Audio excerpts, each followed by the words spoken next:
ನಿನ್ನೆ ನಿಜವಾಗ್ಲೂ ಕೂಡ ನಮ್ಮ ಇಂಡಿಯನ್ ಟೀಮ್ ಅವರ ಬ್ಯಾಡ್ ಲಕ್ ಇಲ್ಲ ಅಂದ್ರೆ ಏನು ಅನ್ನೋದೇ ಗೊತ್ತಾಗ್ಲಿಲ್ಲ.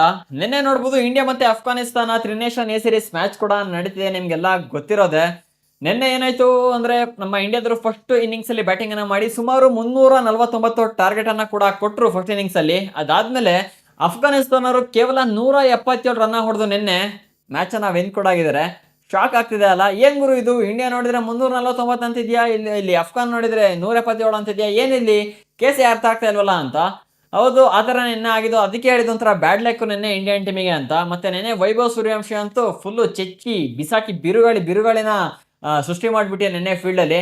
ಏನು ಅಂತ ಅನ್ನೋದಾಗೆ ನೋಡ್ತಾ ಹೋಗೋಣ. ಚಾನಲ್ ಸಬ್ಸ್ಕ್ರೈಬ್ ಮಾಡದೆ ವಿಡಿಯೋ ನೋಡ್ತಿದ್ರ ಅಂದ್ರೆ ಈಗ ಸಬ್ಸ್ಕ್ರೈಬ್ ಮಾಡಿ. ಇದೇ ರೀತಿ ಕ್ರಿಕೆಟ್ ಅಪ್ಡೇಟ್ಸ್ ಅನ್ನ ಮುಂದೆ ಕೂಡ ನೋಡ್ತಾ ಇರಬಹುದು. ಹಾಗೂ ವಿಡಿಯೋ ಲೈಕ್ ಮಾಡಿಲ್ಲ ಅಂದ್ರೆ ಹಾಕಿ ಒಂದು ಲೈಕ್ ಅನ್ನ. ನಿನ್ನೆಲ್ಲಿ ಅಫ್ಘಾನಿಸ್ತಾನ ಅವರು ಟಾಸ್ ಅನ್ನ ವಿನ್ ಆಗಿ ಫಸ್ಟ್ ಬೌಲಿಂಗ್ ಅನ್ನ ಕೂಡ ಸೆಲೆಕ್ಟ್ ಮಾಡ್ಕೊಂಡ್ರು. ಅದಾದ್ಮೇಲೆ ಫಸ್ಟ್ ಇನ್ನಿಂಗ್ಸ್ ಅಲ್ಲಿ ನಮ್ಮ ಇಂಡಿಯನ್ ಟೀಮ್ ಬ್ಯಾಟಿಂಗ್ ಅನ್ನ ಮಾಡಿ ಸುಮಾರು 349 ಟಾರ್ಗೆಟ್ ಅನ್ನ ಕೂಡ ಸೆಟ್ ಮಾಡಿದ್ರು. ನಿನ್ನೆ ನೋಡ್ಬೋದು ಆಲ್ಮೋಸ್ಟ್ ನಿನ್ನೆ ನಮ್ಮ ಇಂಡಿಯನ್ ಬ್ಯಾಟ್ಸ್ಮನ್ಸ್ ಕಳ್ತಿದ್ದು ಫುಲ್ ಚೆಚ್ಚಿ ಬಿಸಾಕಿದ್ದಾರೆ.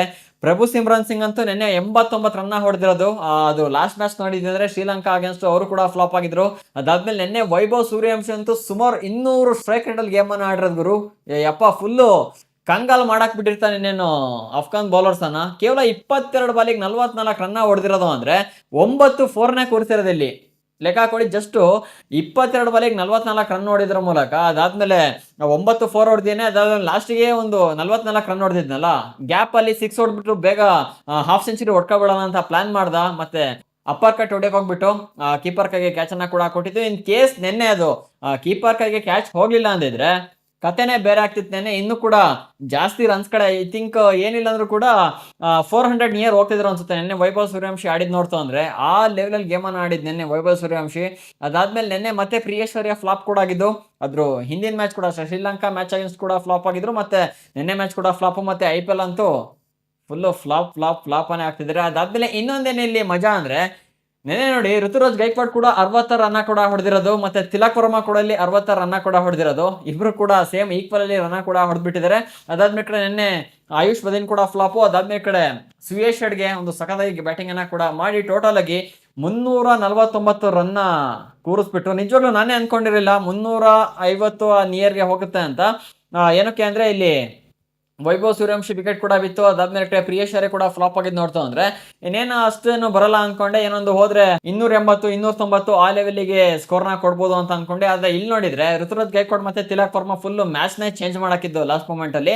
ಸಗದ ಗೇಮ್ ಅನ್ನ ಕೂಡ ಆಡಿದ್ರೆ ನಿನ್ನೆ ಫುಲ್ ಬೆಂಕಿ ಬಿರುಗಳನ್ನ ಏರ್ಸಿದ್ರು ಫೀಲ್ಡ್ ಅಲ್ಲಿ ಮಾತ್ರ ನಮ್ಮ ಇಂಡಿಯನ್ ಬ್ಯಾಟ್ಸ್ಮನ್ಸ್ ಗಳು. ಅದಾದ್ಮೇಲೆ ಅದೇನು ಅಂತ ಗೊತ್ತಿಲ್ಲ ಗುರು. ಈ ಅಫ್ಘಾನಿಸ್ತಾನ ಅವರ ಸೆಕೆಂಡ್ ಇನ್ನಿಂಗ್ ಸ್ಟಾರ್ಟ್ ಆಗಕ್ಕಿಂತ ಮುಂಚೆನೆ ಮಳೆ ಬಂದು ವಕ್ರಸ್ಕೊಂಡಿದ್ದು. ಯಾವಾಗ ಮಳೆ ಬಂತು ತಗೊಳ್ಳಿ, ಈ ಕಡೆ DLS ಮೆಥಡ್ ಇಂದ ಸುಮಾರು ಮ್ಯಾಚ್ ನ 39 ಓವರಿಗೆ ತಂದಿಟ್ರು. 294 ಏನೋ ಟಾರ್ಗೆಟ್ ಅನ್ನ ಕೂಡ ಕೊಟ್ಟರು ಅಫ್ಘಾನಿಸ್ತಾನ ಅವರಿಗೆ. ಇನ್ನೇನು ಗೊತ್ತಲ್ಲ, ಮಳೆ ಗಿಳೆ ಆಯ್ತು ಅಂದ್ರೆ DLS ಮೆಥಡ್ ನ ಕೂಡ ತಗೊಳ್ತಾರೆ. ಅದಾದ್ಮೇಲೆ ಓವರ್ ಸ್ವಲ್ಪ ಕಡಿಮೆ ಮಾಡಿ ಮತ್ತೆ ರನ್ನ ಕೂಡ ಡಿಕ್ರೀಸ್ ಕೂಡ ಮಾಡ್ತಾರೆ. ನೀವೀಗ ಅನ್ಕೊಬಹುದು, ಆಯ್ತು ಗುರು 39 ರನ್ನು 39 ಓವರ್ 294 ರನ್ನು, ಮತ್ತೆ ನೀನ್ ಹೆಂಗೆ 177 ರನ್ನಿಗೆ ಇಲ್ಲಿ ಅಫ್ಘಾನಿಸ್ತಾನ ಅವರು ವಿನ್ ಆದ್ರು ಅಂತ. ಇಲ್ಲಿ ನೋಡಿ ಸ್ಟಾರ್ಟಿಂಗ್ ಇಂದ ಕೂಡ ಅಷ್ಟೇ ಅಫ್ಘಾನಿಸ್ತಾನ ಅವರು ಚೆಚ್ಚಿದ್ರು ಸಖತ್ತಾಗಿ ಆಡಿದ್ರು. ಇಲ್ಲಿ ನೋಡ್ಬೋದು ಸ್ಟಾರ್ಟಿಂಗು ಇಮ್ರಾನ್ ಅಂತಾರ ಇದಾರಲ್ಲ ಓಪನರ್ಸ್ ಗಳು, ಸಖತ್ತಾಗಿ ಆಡಿದ್ರು ಮಾತ್ರ. ಅದಾದ್ಮೇಲೆ ಮ್ಯಾಚ್ ಅನ್ನ ನನ್ನ ಪ್ರಕಾರ ನಿನ್ನೆ ಬೇಗ ಮುಗಿಸೋರು ಅನ್ಸುತ್ತೆ ಅಫ್ಘಾನಿಸ್ತಾನ ಅವರು ಆಡಿದ್ ನೋಡ್ತು ಅಂದ್ರೆ. ಆ ಲೆವೆಲ್ಗೆ ನಿನ್ನೆ ಚೆಚ್ಚಕ್ಕೆ ಸ್ಟಾರ್ಟ್ ಕೂಡ ಮಾಡಿದ್ದು ಅಫ್ಘಾನಿಸ್ತಾನ ಅವರು. ನೀವು ನಂಬಲ್ಲ, ಕೇವಲ 25 ಓವರ್ ಅಲ್ಲಿ 177 ರನ್ ಕೂಡ ಹೊಡೆದಿದ್ರೆ. ಆ ಕಡೆ ನೀನು ಸ್ವಲ್ಪ ರನ್ ಕೂಡ ಬೇಕಿತ್ತು, ಇನ್ನೇನು ಇದ್ದಿದ್ರು ಕೂಡ ಹೊಡಿಯೋರು ಅಂತ ಅನ್ಸುತ್ತೆ. ಆದ್ರೂ ಹೇಳಂಗಿಲ್ಲ. ಏನಕ್ಕೆ ಹಿಂಗೆ ಹೇಳ್ತಾ ಇದೀನಿ ಅಂದ್ರೆ ಫಸ್ಟ್ ಮ್ಯಾಚ್ ಆಯ್ತು ನೋಡಿ ಶ್ರೀಲಂಕಾ ಮತ್ತೆ India A series tri nation A series ಫಸ್ಟ್ನೇ ಮ್ಯಾಚ್ ಆಯ್ತಲ್ಲ, ಅವಾಗಲೂ ಕೂಡ ಅಷ್ಟೇ ಶ್ರೀಲಂಕಾದವರಿಗೆ ಜಸ್ಟ್ 8 ರನ್ ಬೇಕಾಗಿದ್ದು.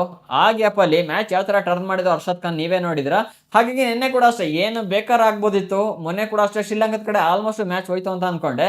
ಬಟ್ ಗ್ಯಾಪ್ ಅಲ್ಲಿ ಇಲ್ಲಿ ಅರ್ಷದ್ ಖಾನ್ ಮ್ಯಾಚ್ ಅನ್ನ ಚೇಂಜ್ ಕೂಡ ಮಾಡಾಕಿದ್ದು. ಹಾಗಾಗಿ ನಿನ್ನೆ ಕೂಡ ಹೇಳಂಗಿರ್ಲಿಲ್ಲ. ಇಲ್ಲಿ 25 ಓವರ್ಗೆ 177 ರನ್ ಹೊಡೆದಿದ್ದಾರೆ ಅಂದ್ರೆ ಜಸ್ಟ್ 2 ವಿಕೆಟ್ ಲಾಸ್ ಕೂಡ ಆಗಿತ್ತು 25 ಓವರಿಗೆ. ಇನ್ನು ಕೂಡ ವಿಕೆಟ್ಸ್ ಕೂಡ ಇತ್ತು, ಒಳ್ಳೆ ಬ್ಯಾಟ್ಸ್ಮನ್ಸ್ ಗಳು ಕೂಡ ಅಂತೂ ಇದ್ದೇ ಇದ್ರು. ಚೆಚ್ಚೊಂದು ಕೆಪಾಸಿಟಿ ಅಫ್ಘಾನಿಸ್ತಾನದವರಿಗೆ ಕೂಡ ಆಯ್ತು. ಹಾಗಾಗಿ ನಿನ್ನೆ ಮಳೆ ಬಂದ್ಬಿಟ್ಟು 25 ಓವರಲ್ಲಿ ಅಂದ್ರೆ 25ನೇ ಓವರಲ್ಲಿ ಮತ್ತೆ ಮಳೆ ಸ್ಟಾರ್ಟ್ ಕೂಡ ಆಯ್ತು. ಹಾಗಾಗಿ ಅಲ್ಲಿಗೆ DLS ಮೆಥಡ್ ಇಂದ 177 ರನ್ನಿಗೆ ಅಫ್ಘಾನಿಸ್ತಾನವರಿಗೆ ವಿನ್ನಿಂಗ್ ಮೊಮೆಂಟ್ ಅನ್ನ ಕೂಡ ಕೊಟ್ಬಿಟ್ರು. ಹಾಗಾಗಿ ನಿನ್ನೆ ಒಂಥರ ನಮ್ಮ ಇಂಡಿಯಾದವ್ರ ಕಡೆ ಬ್ಯಾಡ್ ಲಕ್ ಅನ್ಬೇಕಾ ಏನನ್ಬೇಕು ಅಂತ ಗೊತ್ತಾಗ್ಲಿಲ್ಲ. ಮ್ಯಾಚ್ ನಡೆದಿದ್ರು ಕೂಡ ಒಂದ್ ಕಡೆ 50-50 ತರ ಕೂಡ ಇರೋದು. ಈ ಕಡೆ ಅಫ್ಘಾನಿಸ್ತಾನದವ್ರಿಗೆ ಕೂಡ ಹೇಳಂಗಿರಲಿಲ್ಲ, ಮತ್ತೆ ಈ ಕಡೆ ಇಂಡಿಯಾದವ್ರಿಗೆ ಕೂಡ ಹೇಳಂಗಿರಲಿಲ್ಲ. ಅದೇ ಕ್ರಿಕೆಟ್ ಅಂದ್ರೆ ಯಾವ ಮೊಮೆಂಟ್ ಅಲ್ಲಿ ಏನು ಬೇಕಾದ್ರೆ ಚೇಂಜ್ ಆಗ್ಬೋದು.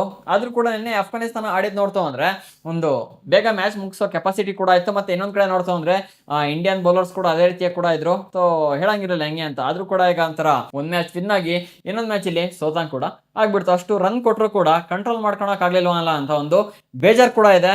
ಏನ್ ಮಾಡ್ತೀರಾ ಗುರು, 349 ಟಾರ್ಗೆಟ್ ಕೊಟ್ಟರು ಕೂಡ ಅಷ್ಟೇ ಈ ತರ ಸ್ಟಾರ್ಟಿಂಗ್ ಇಂದನೇ ಓಡಿಸ್ಕೊಂಡ್ರು ಅಂದ್ರೆ ಇನ್ ಎಲ್ಲಿ ಇದು ಏನ್ ಕತೆ ಅನ್ನೋದೇ ಗೊತ್ತಾಗ್ಲಿಲ್ಲ. ನೋಡೋಣ ನೆಕ್ಸ್ಟ್ ಮ್ಯಾಚ್ ಅವರು ಯಾವ ತರ ಕಂಬ್ಯಾಕ್ ಮಾಡ್ತಾರೆ ಏನೋ ಅಂತ. ಆ, ಈ ವಿಡಿಯೋ ನಿಮ್ಗೆ ಇಷ್ಟ ಆಯ್ತು ಅಂದ್ರೆ ಕೊಡಿ ಒಂದು ಲೈಕ್ ಅನ್ನ. ಇದೇ ರೀತಿ ಹೆಚ್ಚಿನ ಕ್ರಿಕೆಟ್ ಕಂಟೆಂಟ್ಗೆ ಚಾನಲ್ ಸಬ್ಸ್ಕ್ರೈಬ್ ಮಾಡ್ಕೊಳ್ಳಿ. ಸಿಗೋಣ ಒಂದು ಫ್ರೆಶ್ ಕಂಟೆಂಟ್ ಜೊತೆಗೆ. ವಿಡಿಯೋ ನೋಡೋದಕ್ಕೆ ಧನ್ಯವಾದಗಳು. ಜೈ ಹಿಂದ್, ಒಂದೇ ಮಾತರಂ.